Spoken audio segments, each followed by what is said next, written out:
Namaskar students. In this session we are continuing with the indirect method of cash flow statement. Now talking about indirect method of cash flow statement, in the previous session we have already covered the pro forma, or what can I say is format of cash flow statement through indirect method as per accounting standards. और indirect method actually मतलब होता क्या है कि हम profit से कहां पर पहुंचते हैं, कैश पर पहुंचते हैं. So profit as per P&L account से हम कैश पर कैसे पहुंचते हैं उसके बारे में हम ऑलरेडी डिस्कस कर चुके हैं. और कॉन्सेप्चुअल उसके बारे में हम डिस्कस ऑलरेडी कर चुके हैं कि कैसे हम P&L के एक एक आइटम को ट्रीट करते हैं कैश फ्लो स्टेटमेंट में, ताकि हम कैश पर पहुंचे. Right, okay. सो वो हर आइटम का ट्रीटमेंट समझना इसलिए जरूरी है क्योंकि हम P&L के प्रॉफिट से कैश पर पहुंच रहे हैं. राइट, कैश फ्लो स्टेटमेंट के लिए. So that is very very important thing. Okay, अब हम ऑलरेडी बहुत सारी चीजें डिस्कस कर चुके हैं कि P&L में कुछ आइटम जो है वो डेबिट होते हैं, कुछ आइटम जो है वो क्रेडिट होते हैं. तो इनडायरेक्ट मेथड में जब हमें प्रॉफिट एज पर P&L से कैश पर पहुंचना है तो हम उसका ट्रीटमेंट कैसे करेंगे. और हम ऑलरेडी समझ चुके हैं कि ऑपरेटिंग एक्टिविटी के आइटम ऑपरेटिंग में रिकॉर्ड करेंगे, इन्वेस्टिंग के इन्वेस्टिंग में रिकॉर्ड करेंगे, एंड फाइनेंसिंग के फाइनेंसिंग में रिकॉर्ड करेंगे. उसका हम एक ऑलरेडी एक छोटा सा जिस्ट, एक कॉन्सेप्चुअल उस फॉर्मेट में हम ऑलरेडी डिस्कस कर भी चुके हैं. नेक्स्ट, एक इम्पॉर्टेंट कॉन्सेप्ट जो indirect method of cash flow statement में बहुत जरूरी है समझना आप सबके लिए. Okay, so what is that concept all about.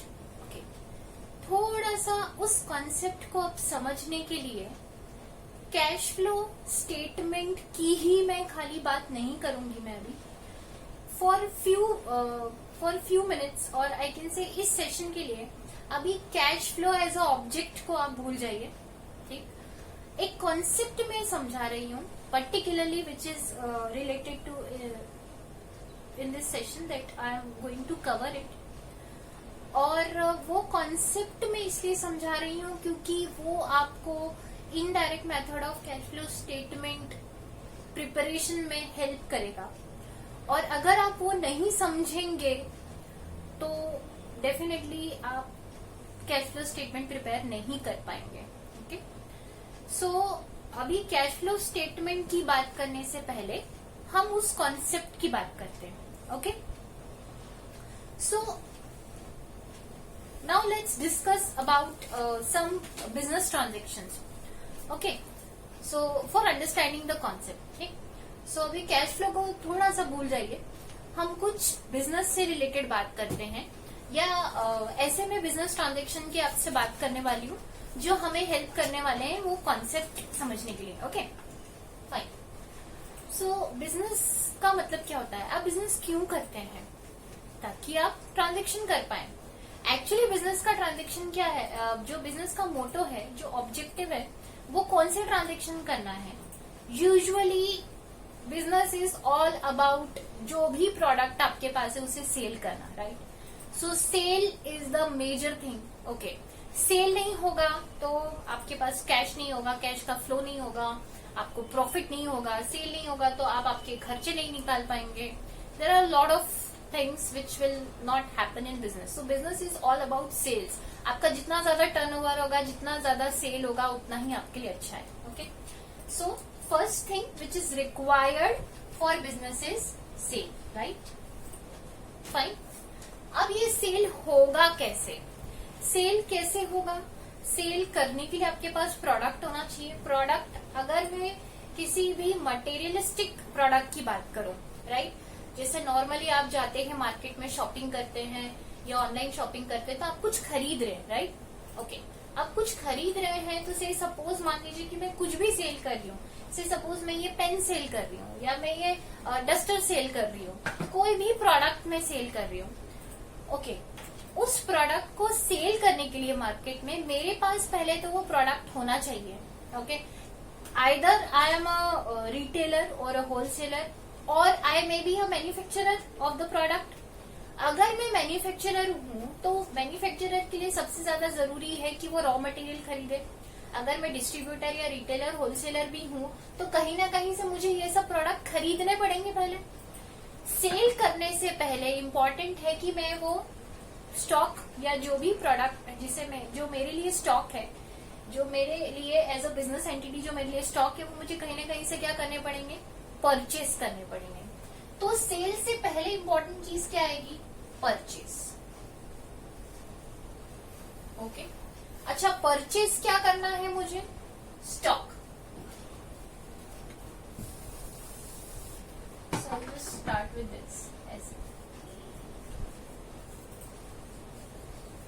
Purchase मुझे क्या करना है, स्टॉक, राइट। सो स्टॉक मैं परचेस करूंगी और उसी स्टॉक को मार्केट में मैं सेल करूंगी, राइट। ओके, नेक्स्ट इंपॉर्टेंट चीज, जब मैं स्टॉक को मार्केट में सेल करूंगी तो सेल करने के अगेन दो ऑप्शन है, या तो मैं क्रेडिट सेल कर सकती हूँ या तो मैं कैश सेल्स कर सकती हूँ। अगर मैंने सेल किया कैश सेल तो मेरे पास डायरेक्टली क्या रीच होगा, कैश। क्या रीच होगा, कैश। बट अगर मैंने क्रेडिट पर सेल किया, मतलब उधारी पे माल बेचा, तो सेल होने के बाद क्या क्रिएट होगा, क्रेडिटर। क्या क्रिएट होंगे, डेटर।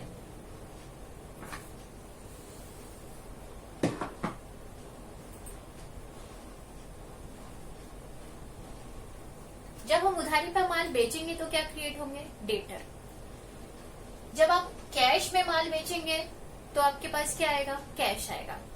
अब ये जो कैश आएगा सेल करने पर, या डेटर जब आपको पेमेंट कर देंगे, उसी कैश से आप परचेस, अच्छा परचेस अगेन दो बातें हैं, या तो आपने परचेस किया है उधारी पे या तो आपने कैश में परचेस किया है। अगर आपने उधारी पे परचेस किया है तो बीच में एक और कंपोनेंट आ जाएगा, दैट इज क्रेडिटर। तो इसी कैश से आप किसको पेमेंट करेंगे, क्रेडिटर को।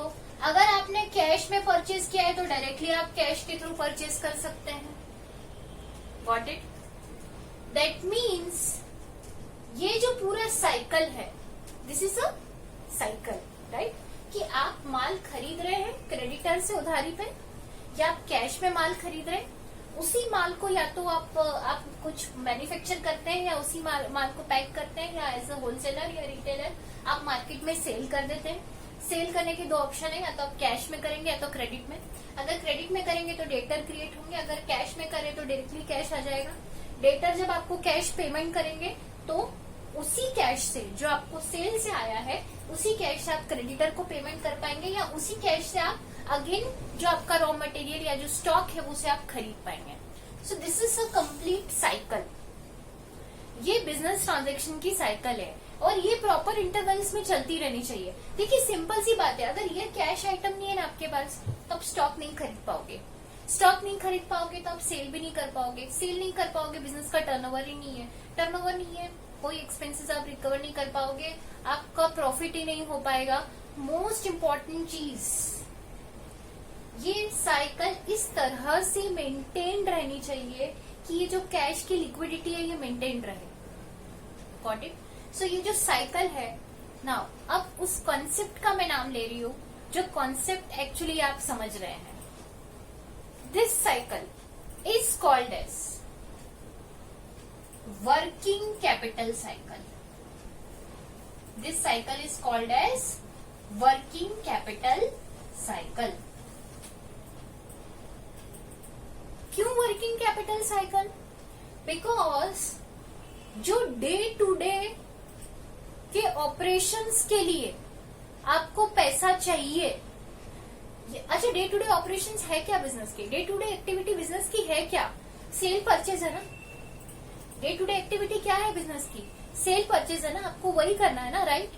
तो डे टू डे एक्टिविटीज के लिए आपको जो पैसा चाहिए, and that money, that capital is called as working capital. Day to day working के लिए आपको जो मनी चाहिए, that capital is called as working capital. और वर्किंग कैपिटल क्रिएट कैसे होती है? इस तरह से। This is what your working capital cycle is. Properly अगर आप टाइमली उधारी पे माल बेचेंगे, टाइमली उधारी पे माल बेचने के बाद टाइमली आपको डेटर ने पेमेंट कर दिया, तो आप टाइमली क्रेडिटर को भी पेमेंट कर पाएंगे। अगर टाइम से ज्यादा, अच्छा ऐसा हो गया कि आपने माल मैन्युफैक्चर करके रखा है और वो स्टॉक में पड़ा हुआ है, बिक ही नहीं रहा है माल, सेल ही नहीं हो रहा है, मतलब उसका जो होल्डिंग पीरियड है या जो कैरिंग पीरियड है वो बहुत ज्यादा है, तो कैश ही नहीं आ रहा है। कैश नहीं आ रहा है तो आप क्रेडिटर को पेमेंट कैसे करोगे? अच्छा चलो बिक भी गया लेकिन कैश में नहीं बिका, ज्यादा से ज्यादा माल डेटर में, डेटर को बिका है, मतलब क्रेडिट पे माल बिका है, उधारी पे माल बिका है, और आपके डेटर ऐसे है या डेटर को जो आपने क्रेडिट पीरियड दिया है वो ज्यादा दे रखा है। अभी डेटर को क्रेडिट पीरियड अगर आपने ज्यादा दे रखा है तो वो पेमेंट बहुत देर में करना है, बहुत दिनों में कर रहा है, तो आपके पास कैश नहीं आ रहा है बहुत दिनों तक, तभी भी आप क्रेडिटर को पेमेंट नहीं कर पा रहे हो, या आपके पास कैश नहीं अगेन रॉ मटेरियल परचेज करने के लिए। That is the problem. जो आपका जो टाइम फ्रेम है वो इस तरह से होना चाहिए कि आप टाइमली उधारी पे माल खरीद के टाइमली उसे मार्केट में सेल आउट करके और टाइमली पर्टिकुलर साइकिल पीरियड में उससे कैश रिलीज करके आप नए रॉ मटेरियल में या नए वर्किंग कैपिटल की रिक्वायरमेंट के लिए आप उसे यूज कर पाए। ठीक है, दिस कॉन्सेप्ट हम will be helpful to us in ratio chapter also, तो इसे अच्छी तरह से समझ लीजिए ना। अभी तो हम कैश फ्लो स्टेटमेंट के प्रोस्पेक्ट से बात करेंगे। ओके, तो अभी ये कॉन्सेप्चुअल बात हो गई। Get back to the cash flow statement now. Okay, if we talk about cash flow statement with respect to working capital cycle, in this cycle just notice one thing: debtor, cash, creditor, stock, right? Sale income, purchase expense, but debtor, current asset, cash, current asset, creditor, current liability, stock, current asset. That means all the working capital cycle revolves around either current asset or current liability. Got it? Working capital cycle में जो भी factors है जो influence करते हैं working capital cycle को are the current assets and current liability. That means in current assets और current liability में जो भी transactions होते हैं it will affect what? Working capital cycle. Most importantly यहाँ पर मेजर एक फैक्टर क्या आ रहा है? कैश। और अगर ये आ रहा है that means this cycle will be definitely going to affect cash flow statement, right? क्योंकि अगर कैश का इनफ्लो हो रहा है, कैश का आउटफ्लो हो रहा है, तो वो कैश फ्लो स्टेटमेंट में आना ही चाहिए। डेटर से पैसा आया, इनफ्लो, कैश फ्लो स्टेटमेंट में आना चाहिए। क्रेडिटर को पेमेंट किया, आउटफ्लो, कैश फ्लो स्टेटमेंट में आना ही चाहिए, राइट? अब हम देखने वाले हैं करंट असेट और करंट लायबिलिटी से जो भी कैश का इनफ्लो या आउटफ्लो होता है उसका इफेक्ट कैश फ्लो स्टेटमेंट में हम कैसे कंसीडर करते हैं।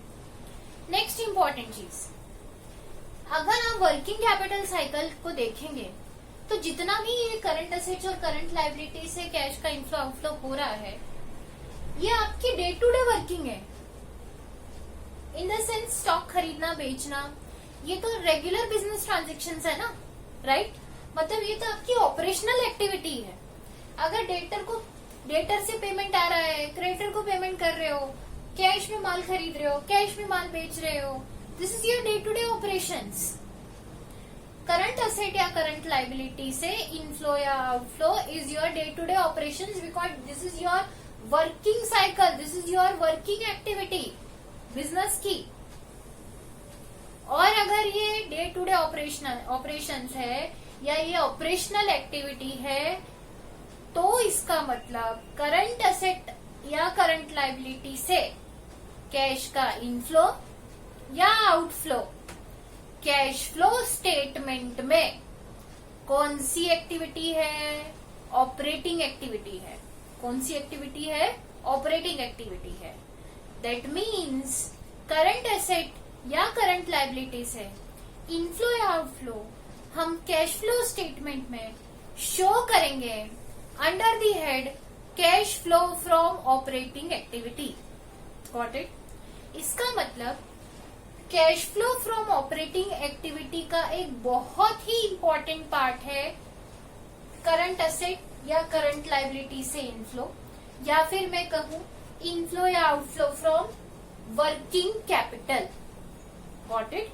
इनफ्लो या outflow from working capital. Now let's understand with some examples कि हम कैसे डिटरमाइन करेंगे कि इनफ्लो हो रहा है या आउटफ्लो हो रहा है, या ट्रांजेक्शन को हम कैसे एनालाइज करेंगे, या वर्किंग कैपिटल साइकिल को हम कैसे एनालाइज करेंगे in consideration with cash flow statement. Okay, talking about working capital cycle,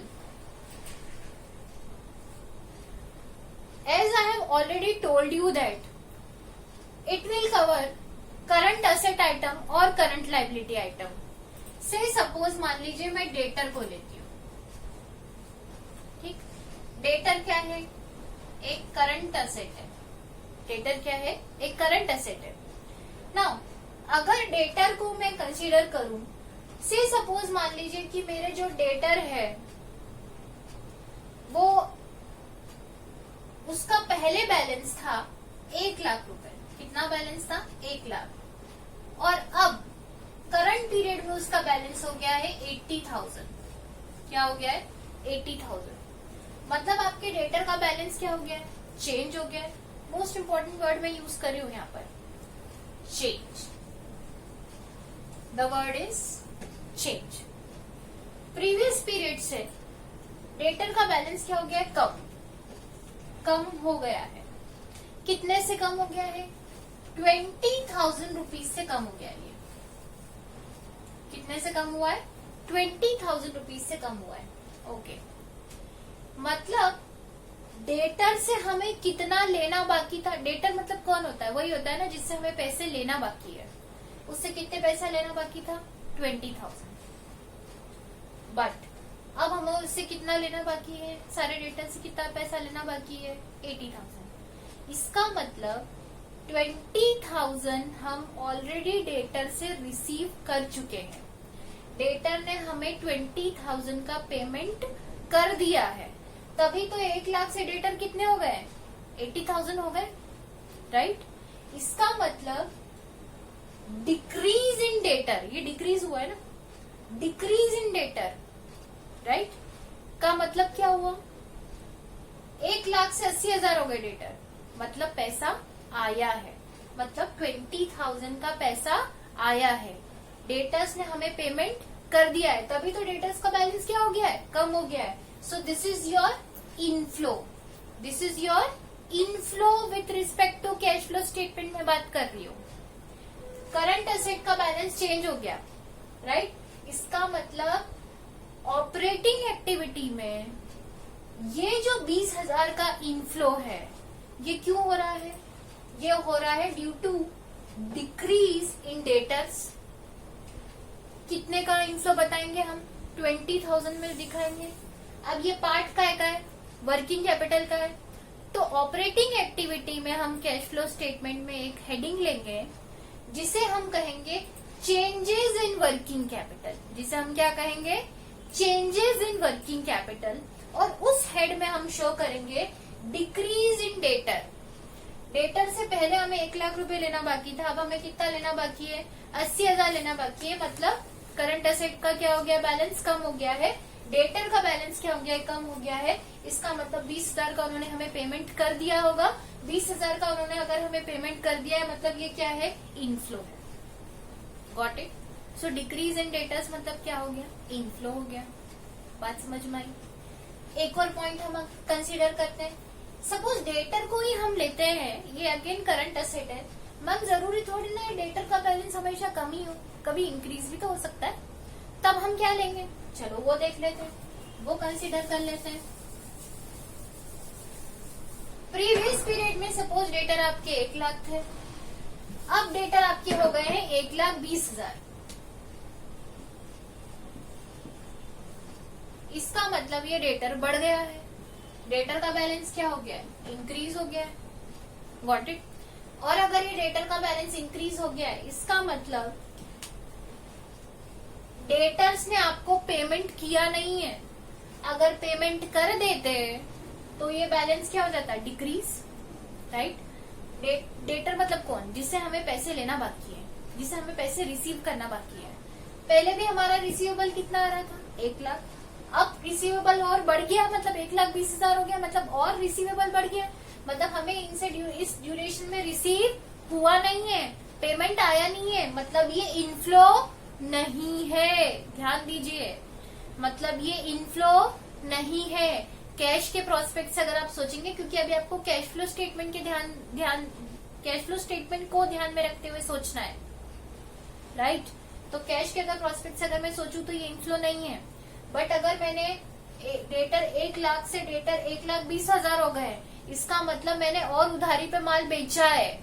debtor कौन होते हैं, जिनको हमने क्रेडिट पे माल बेचा है ना, और वो बढ़ गया है, मतलब मेरा क्रेडिट सेल्स बढ़ गया है। क्रेडिट सेल बढ़ा है इन द सेंस मैंने कहीं ना कहीं से स्टॉक खरीदा होगा, मतलब मेरा कैश ब्लॉक हो गया है, मतलब मैंने कहीं ना कहीं जब स्टॉक खरीदा है तो मैंने पेमेंट किया है।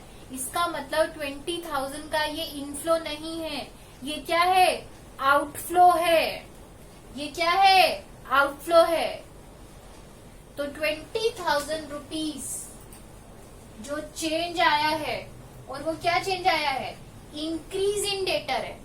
तो ये कैश फ्लो स्टेटमेंट में कैसे शो होगा, आउटफ्लो शो होगा, क्योंकि पेमेंट आया नहीं है, डेटर से पेमेंट आया नहीं है, तो इनफ्लो तो नहीं है।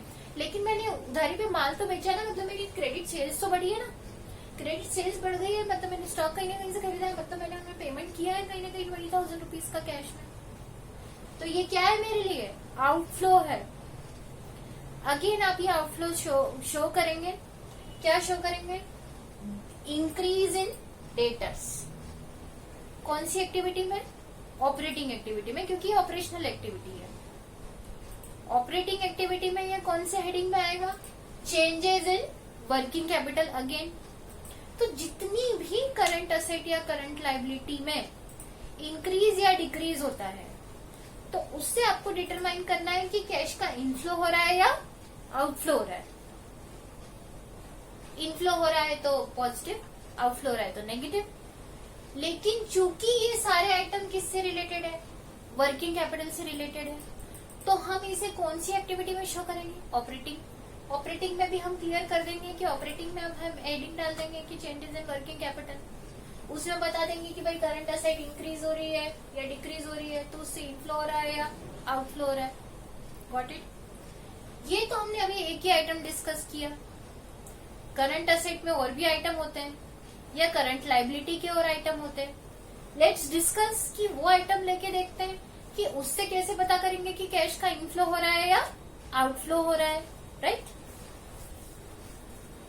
Now let's discuss the next item of working capital change. जैसे अभी हमने एक एग्जांपल लिया करंट असेट में, करंट असेट में हमने एक एग्जांपल लिया था अभी डेटर का। वैसे मैं अब एक और एग्जांपल लेती हूँ, करंट असेट के अलावा और कोई सा एग्जांपल ले लेते हैं। जैसे सपोज अभी वर्किंग कैपिटल में तो करंट असेट भी आता है और करंट लायबिलिटी भी आता है, तो अब एक एग्जांपल लेते हैं करंट लायबिलिटी का। जैसे मैंने डेटर लिया था, वैसे अब क्रेडिटर लेते हैं। सो क्रेडिटर क्या है, क्रेडिटर क्या है, करंट लायबिलिटी है, राइट। करंट लायबिलिटी, अब हम इसमें एग्जांपल लेते हैं। से सपोज आपका प्रीवियस पीरियड में जो क्रेडिटर थे वो थे 1 लाख, अब वो क्रेडिटर हो गए हैं करंट पीरियड में 80,000 हो गए। कितने हो गए, 80,000 हो गए। मतलब आपके जो क्रेडिटर है उसका बैलेंस क्या हो गया है, कम हो गया है, डिक्रीज हो गया है ना क्रेडिटर का बैलेंस, राइट। सो क्रेडिटर का बैलेंस डिक्रीज होना, इसका मतलब क्या हुआ, अच्छा इसका मतलब क्या हुआ वो समझते हैं, वो सोचते हैं। क्रेडिटर क्यों डिक्रीज हो गए होंगे, क्रेडिटर कौन होते हैं, क्रेडिटर वो लोग होते हैं जिनको हमें पे करना बाकी है, राइट। जिनका अभी भी हमारे लिए क्या है, पेएबल है। सो क्रेडिटर का बैलेंस कम हो गया है, मतलब पहले हमें पे करना था 1,00,000 रुपए, अब हमें पे करना कितना बाकी है? 80,000। Decrease in creditor, decrease in creditor, इसका मतलब आपने 20,000 का ये जो डिफरेंस आ रहा है ना, वो आपने क्या किया है? पे कर दिया है। वो आपने क्या किया है? पे कर दिया होगा ना, तभी तो आपके क्रेडिटर क्या हो गए? कम हो गया। पेमेंट कर दिया है मतलब कैश के प्रोस्पेक्ट से सोचो तो पेमेंट करना मतलब क्या हो गया? आउटफ्लो। तो कैश फ्लो स्टेटमेंट में डिक्रीज इन क्रेडिटर का मतलब क्या हुआ? Outflow of cash. क्या हुआ? Outflow of cash. कौन सी activity? Operating. Under the head change, change हो गया ना, डिक्रीज हो गया मतलब क्रेडिटर क्या हो गए? चेंज हो गए। करंट लायबिलिटी क्या हो गई? चेंज। तो under the head changes in working capital. तो ऑपरेटिंग एक्टिविटी में आप डिक्रीज इन क्रेडिटर शो करेंगे as outflow of cash. Just opposite चलो हम सोचते हैं कि अगर आपकी क्रेडिटर इंक्रीज हो गए तो क्या होगा? देखें जरा, प्रीवियस पीरियड में आपके क्रेडिटर थे 1,00,000, सपोज आपके क्रेडिटर करंट पीरियड में हो गए 1,20,000, मतलब क्रेडिटर क्या हो गए? बढ़ गए, इंक्रीज हो गए। अच्छा, चेंज हो गया, चेंज हो गए, इंक्रीज हो गए, बढ़ गए, तो अब हम क्या करेंगे? कैश फ्लो में इसका इम्पैक्ट क्या जाएगा वो देखते हैं कि कैश का इनफ्लो हुआ या आउटफ्लो। जरा देखते हैं। पहले हमें क्रेडिटर को पे करना बाकी था 1,00,000 रुपए, अब हमें क्रेडिटर को पे करना कितना बाकी है? 1,20,000 रुपए। अच्छा, ओके, मतलब हमने क्रेडिटर को पेमेंट किया नहीं है। अगर पेमेंट कर देते तो बैलेंस क्या हो जाता? कम। पेमेंट कर देते तो वो आउटफ्लो हो जाता, लेकिन हमने पेमेंट किया नहीं है, राइट? और अगर हमने पेमेंट नहीं किया है, इसका मतलब हमने क्रेडिटर का बैलेंस लेकिन बढ़ गया है। क्रेडिटर का बैलेंस क्यों बढ़ा है? क्योंकि हमने उससे उधारी पे माल और खरीदा होगा ना, हमने रॉ मटेरियल और क्रेडिट पे खरीदा है, स्टॉक खरीदा है। क्यों खरीदा है? क्योंकि बट ऑब्वियस सी बात है, हमें मार्केट में क्या करना है? सेल करना है। अगर ये इनफ्लो नहीं है बट हमने स्टॉक खरीदा है, ये पता चल रहा है, क्योंकि क्रेडिटर अगर कम हो जाते तो इसका मतलब ये होता कि हमने उनको पेमेंट कर दिया है, लेकिन ये तो अपोजिट क्रेडिटर क्या हो रहे? बढ़ रहे, मतलब हमने उनको पेमेंट किया नहीं है, मतलब ये आउटफ्लो नहीं है, हमने उधारी पे माल खरीदा और है, क्योंकि क्रेडिटर बढ़ रहे और स्टॉक खरीदा क्यों खरीद रहे? क्योंकि हमने मार्केट में सेल की होगी हमारे प्रोडक्ट की, क्योंकि हम स्टॉक बना के और बेच रहे उसको। इसका मतलब ये क्या है? कैश के प्रोस्पेक्ट से अगर तुम सोचो, इसका मतलब ये इनफ्लो है। अगर क्रेडिटर का बैलेंस कम हो जाता है, इसका मतलब ये है कि हमने उनको पेमेंट कर दिया है, लेकिन ये तो अपोजिट, क्रेडिटर का बैलेंस क्या हो रहा है? बढ़ रहा है, मतलब हमने उनको पेमेंट नहीं किया है, मतलब ये आउटफ्लो ऑफ कैश नहीं है, मतलब ये कैश का क्या है? इनफ्लो ऑफ कैश है। मतलब ये क्या है? कैश का इनफ्लो ऑफ कैश है। तो कैश फ्लो स्टेटमेंट में हम इसे कैसे शो करेंगे? इनफ्लो शो करेंगे। कौन सी एक्टिविटी से? ऑपरेटिंग एक्टिविटी से। क्यों? क्योंकि इंक्रीज इन क्रेडिटर, मतलब under the head changes in working capital, increase in creditor आएगा inflow of cash. Got it? Next item अब हम देखते हैं। सपोज मैं वर्किंग कैपिटल का एक और आइटम देती हूँ। अभी जैसे ये क्रेडिटर लिया, वैसे ही बिल्स पेबल भी ले लेते हैं। सेम है, बिल्स पेबल बोल लो या क्रेडिटर बोलो, एक ही बात है। से सपोज बिल्स पेबल का आपका जो लास्ट पीरियड में जो अमाउंट था वो 50,000 था, अब वो अमाउंट हो गया है 40,000 का। बिल्स पेबल मतलब क्या होता है? ऐसे बिल जिनका पेमेंट करना बाकी है। अब जिनका पेमेंट करना बाकी है तो मुझे कितना पे करना बाकी था? पहले 50,000, अब कितना पे करना बाकी है? 40,000 का। मतलब मेरा पेएबल क्या हो गया है? कम हो गया है। पेएबल क्या हो गया है? कम हो गया है। पेएबल कम होना मतलब क्या हुआ? कि मैंने इन्हें वो पेमेंट कर दिया है। अगर मैंने इन्हें वो पेमेंट कर दिया है तभी तो मेरा पेएबल क्या हो गया है? कम। और अगर पेमेंट कर दिया है इसका मतलब कैश के ऊपर क्या इम्पैक्ट गया होगा? पेमेंट कर दिया है तभी तो पेएबल क्या हो गया है? कम। तो कैश के ऊपर इम्पैक्ट क्या गया होगा? आउटफ्लो। और अगर ये आउटफ्लो है तो कैश फ्लो स्टेटमेंट में कहाँ शो होगा? ऑपरेटिंग एक्टिविटी में under the head work changes in working capital. Because मेरा ये पेबल क्या हो गया है? कम हो गया है ना, डिक्रीज हो गया है ना, मतलब वर्किंग कैपिटल के आइटम में, करंट लायबिलिटी के आइटम में क्या हुआ है? चेंज। जिससे मुझे कैश का एनालिसिस क्या पता चल रहा है कि भाई पेबल कम हो गया है, मतलब मैंने इनको पेमेंट कर दिया है, मतलब कैश के ऊपर क्या इम्पैक्ट गया होगा कि पेमेंट जा रहा है, मतलब आउटफ्लो। तो कैश फ्लो स्टेटमेंट में ये क्या शो होना चाहिए? आउटफ्लो शो होना चाहिए। सिंपल। सेम अगर तुम इसी तरह ये देखो, जैसे डेटल लिया था वैसे अब मैं बिल्स रिसीवेबल लेती हूँ। Suppose bills receivable, bills receivable क्या है? करंट असेट है। बिल्स रिसीवेबल क्या होता है? जिससे तुम्हें पेमेंट लेना बाकी है। से सपोज तुम्हारा बिल्स रिसीवेबल था 40,000, ठीक, 40,000 था, वो हो गया है 30,000। क्या हो गया है? कम हो गया है ना, डिक्रीज हो गया है ना। डिक्रीज हो गया मतलब तुम्हें पेमेंट रिसीव करना बाकी था। कितना रिसीव करना बाकी था? 40। अब कितना रिसीव करना बाकी है? 30। मतलब ये जो डिफरेंस आ रहा है 10,000 रुपीज का, ये तुम्हें रिसीव हो चुका है, तभी तो तुम्हारा रिसीवेबल क्या हो गया है? कम। और अगर ये रिसीव हो चुका है तो कैश के ऊपर क्या इम्पैक्ट आएगा? Inflow, right. पहले 40 लेना बाकी था, अब 30 ही लेना बाकी है, मतलब 10 पेमेंट कर दिया है सामने वाली पार्टी ने। मतलब तुम्हारा कैश में क्या हुआ है? ये इनफ्लो हुआ है। मतलब डिक्रीज इन बिल्स रिसीवेबल क्या हो जाएगा? Inflow of cash for cash flow statement, right. बात समझ में आती? जस्ट अपोजिट एक एग्जांपल लेते हैं। चलो बिल्स रिसीवेबल का बैलेंस बढ़ा देते हैं, अभी डिक्रीज क्या, अभी इंक्रीज कर देते हैं। पहले तुम्हारा बिल्स रिसीवेबल कितना आ रहा था? 40 था।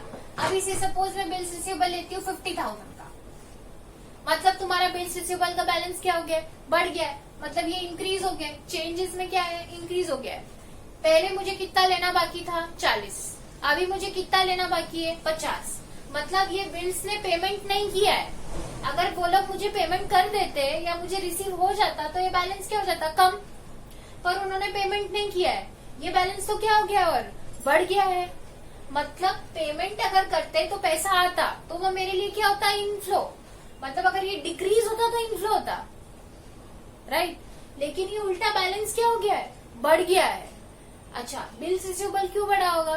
क्योंकि भाई मैंने उधारी पे माल और बेचा होगा, तभी तो बढ़ा होगा। और उधारी पे माल बेचा है मतलब मैंने कहीं ना कहीं से वो माल खरीदा है, तभी तो मैंने मार्केट में माल और बेचा है। और अगर खरीदा होगा तो मैंने क्या किया होगा? पेमेंट। तो इस बात को इस तरह से समझे कि अगर बिल्स रिसीवेबल का बैलेंस कम हो जाता तो इसका मतलब मुझे पैसा आ जाता। अगर ये 40 की जगह 30 हो गए तो मैं क्या समझती कि भाई 10,000 का मुझे पेमेंट आ चुका है, तभी तो रिसीवेबल मेरा क्या हो गया? कम। लेकिन ये 40 की जगह पर क्या हो गए हैं? 50 हो गए। अब अगर ये 50 हो गए इसका मतलब पेमेंट आया नहीं है, पर मैंने उधारी पे माल खरीदा होगा तभी तो इनको बेचा है उधारी पे, राइट। पेमेंट आया नहीं है, इसका मतलब पेमेंट क्या हुआ है? आउटफ्लो हुआ है। सो कैश कर के ऊपर इसका इम्पैक्ट क्या गया है?